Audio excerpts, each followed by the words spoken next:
Welcome, ladies and gentlemen. Thank you so much for your great support always. I'm so grateful for your continued support to this channel. Thank you so much, ladies and gentlemen.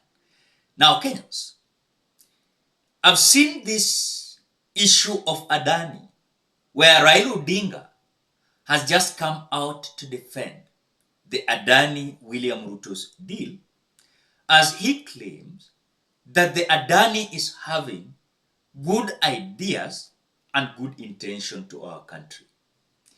I remember about 1 month ago, I analyzed a video of the Prophet Michael coming out to tell Kenyans that trust William Ruto and Raila Odinga at your own risk. For him, he don't support any kind of the so-called broad-based government or the government of national unity. These people are just having their own interest. And in fact, he went further, saying that he don't support Raila Odinga's bid to African Union Commission, because this was just a deal to give, of course, to favor the interest of Raila Amolo Odinga. On the same note, Raila to come and support William Samoei Ruto.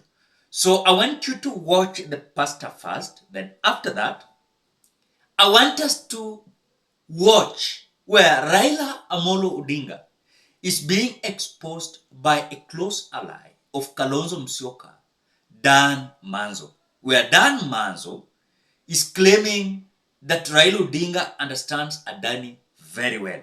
And this Adani sponsored Raila Odinga's presidential election 2012.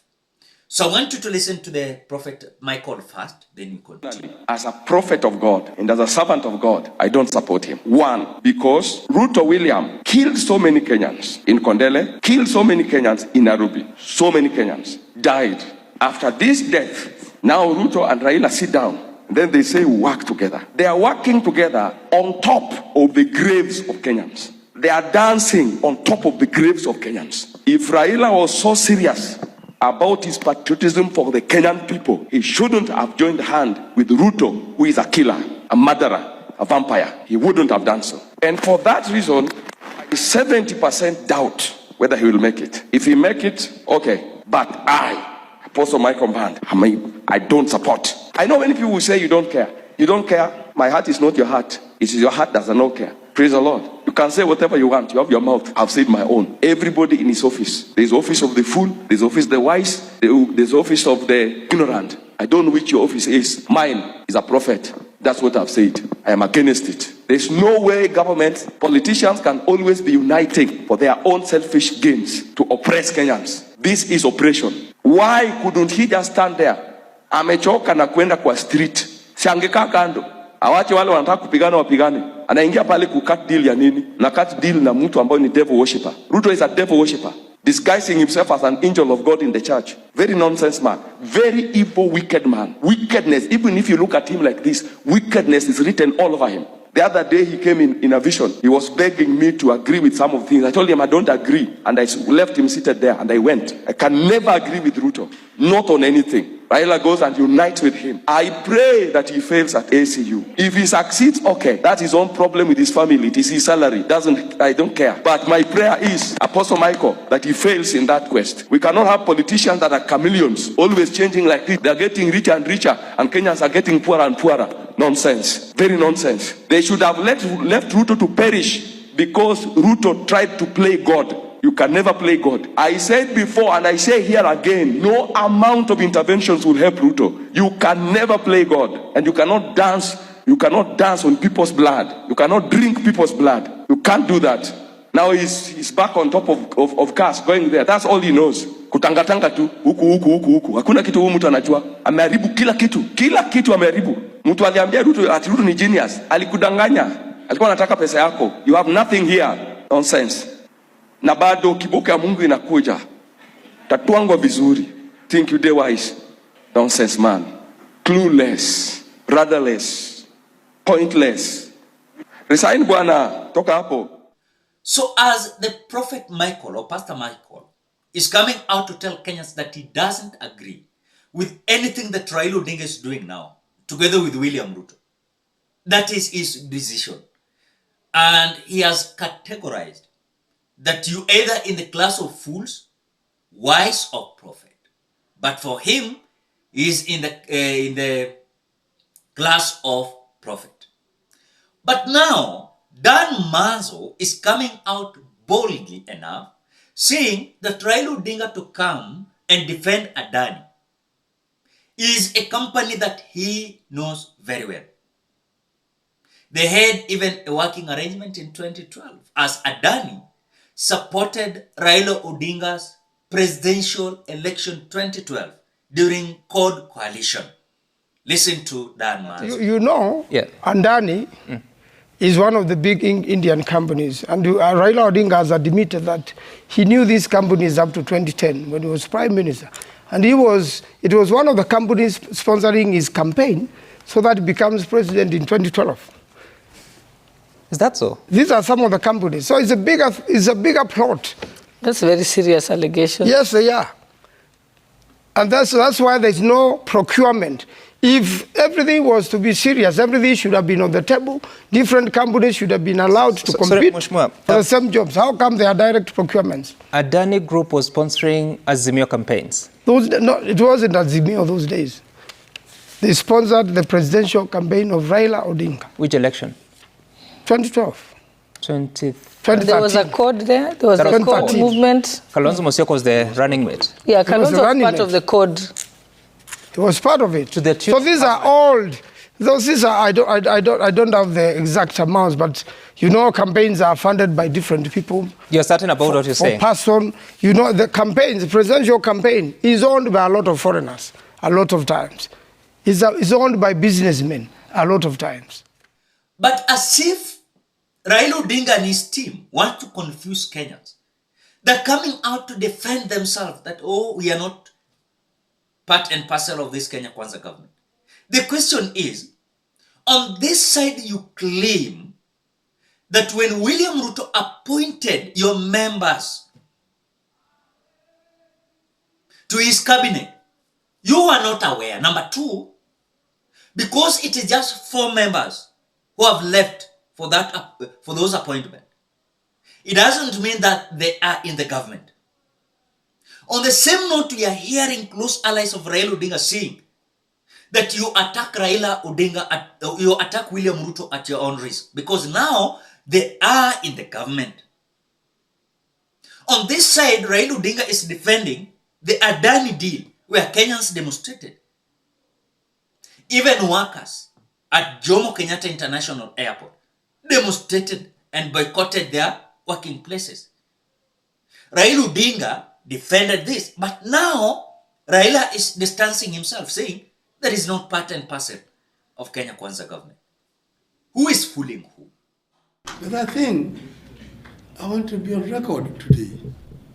Kila mara media wanasema, oh, the marriage Raila na Ruto na nini. Kama ni marriage, kuna mama na kuna bwana.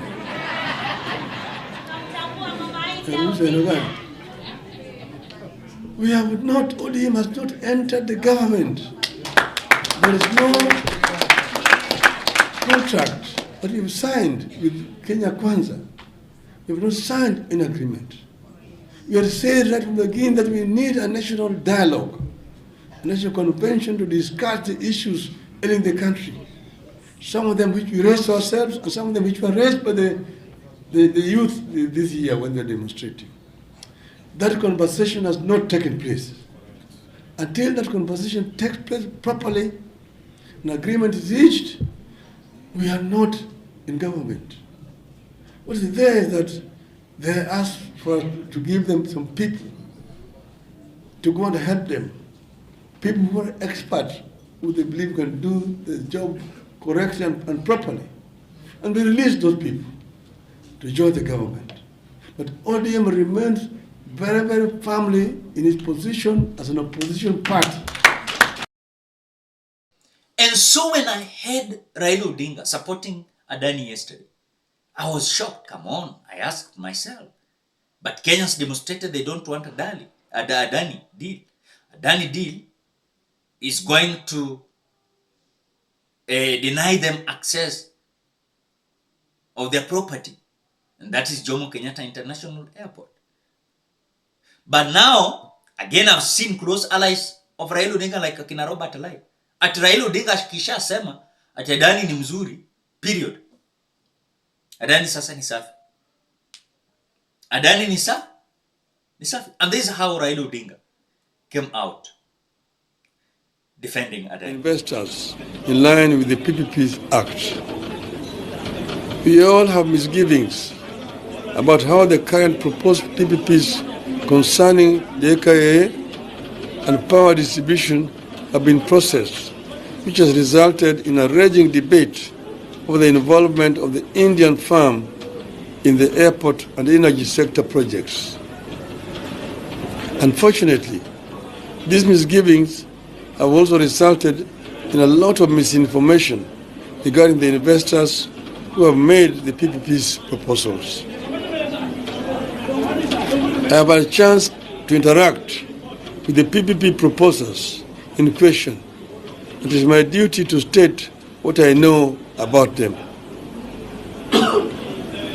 When I was the Prime Minister of Kenya, I was introduced to the company and its activities by the Prime Minister Narendra Modi, while he was then the Chief Minister of the state of Gujarat. Indeed, Prime Minister Modi organized for a Kenya government mission to visit Gujarat, and I had the opportunity to visit this company's infrastructure projects in that state that included a port, a power plant, a railway line, and an airstrip developed out of what was a swamp donated by the government of India. I'm talking about Adani group of companies. I also visited the city of Mumbai to see the electricity projects set up by the company, where it serves over 13 million consumer meters in metropolitan Mumbai and the industrial hub of Mundra Special Economic Zone. Adani Energy Solution Limited has a cumulative transmission network of 21,783 circuit kilometers of power transmission lines and 61,687 megavolts ampere transmission capacity. The company owns more than energy infrastructure than Kenya, Uganda, and Tanzania combined. In the same city of Mumbai, I visited the international airport that had been overhauled and upgraded by the company and turned from a collapsing, degenerate airport to a first-class facility. Those who have been to Bombay Airport confirm what I'm saying here. After the Kenya government delegation came back, the company expressed interest in investing in Kenya. The first expression of interest was far back as 2010. The government was, however, unable to pursue the matter because Kenya did not have a legal framework for engaging in PPP models of financing of public infrastructure. We looked toward India to understand how it was carrying out its projects. Indeed, the PPP law we have today is a variation of the PPP laws of the Gujarat state that Prime Minister gave us in hard copy. So I want to tell you Kenyans, we have been left alone. Nyinyi sisi tumeachwa peke yetu to struggle kivyetu na tujue ni leadership, kind of leadership that we want. If you still believe that Raila Odinga is going to serve your interest, forget about that. It is now about the interest of these leaders. Then 2027 they will come out to say, sisi tumekuja kuwatetea. Then after election again, ni hivyo. Ni mchezo ya paka na panya. Ladies and gentlemen, what do you think? Drop your opinion at the comment section below. Otherwise, thank you so much because of your great support. Please consider subscribing, liking, commenting, and sharing this video. Bye bye till you meet in another video.